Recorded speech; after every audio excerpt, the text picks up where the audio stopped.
सोने के पिंजरे में एक तोता कैद था और तोता बोलने वाला था। राजा जी के यहाँ पर यह प्रथा थी कि महीने में 2 बार कथा होती थी और कथा सुनाने के लिए जब भी पंडित जी आते, जब भी वो अध्याय खत्म करते तो हर अध्याय के आखिरी में कहते हरि मिले तो बंधन छूटे। और जैसे ही पंडित जी ये कहते तोता कहता पंडित झूठा है। और जैसे ही तोता ये कहता पंडित जी के लिए सिचुएशन अजीब हो जाती, हर बार एम्बैरेसिंग सिचुएशन हो जाती। 2-3 बार तो चल गया, लेकिन पंडित जी को लगा कि तोता मानने वाला नहीं। पंडित जी अपने गुरु के पास गए और गुरु जी को बताया कि वहां पर जब राजा के यहाँ पर कथा सुनाता हूँ और कहता हूँ कि हरि मिले तो बंधन छूटे, तो तोता कहता है कि पंडित झूठा है। ये तोता पंडित झूठा है बार बार क्यों कहता है? तो गुरु जी ने कहा कि चलते हैं, चल करके तोते से बात करते हैं। गुरु जी पंडित जी के साथ में तोते के पास पहुंचे और तोते से पूछा कि भैया बात क्या है?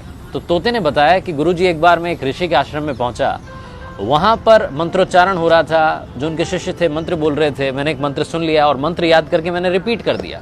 जैसे ही मैंने मंत्र बोला तो ऋषि के शिष्यों ने देखा कि बोलने वाला तोता है। उन्होंने मुझे पकड़ लिया, लोहे के पिंजरे में कैद कर दिया।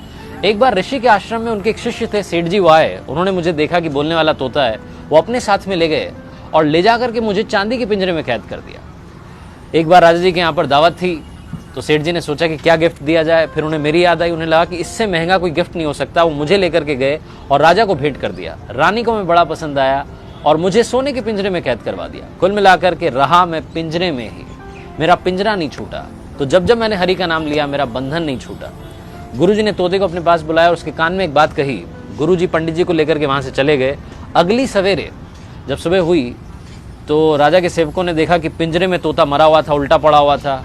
उन्हें बड़ी चिंता हुई और राजा को बुलाने गए। पिंजरे का गेट खोला और जैसे ही गेट खोला तोता उड़ गया और उड़ते उड़ते बोला गुरु मिले तो बंधन छूटे। इस लाइफ में सही गाइडेंस का होना बहुत जरूरी है। आप किससे सलाह ले रहे हैं बहुत जरूरी है।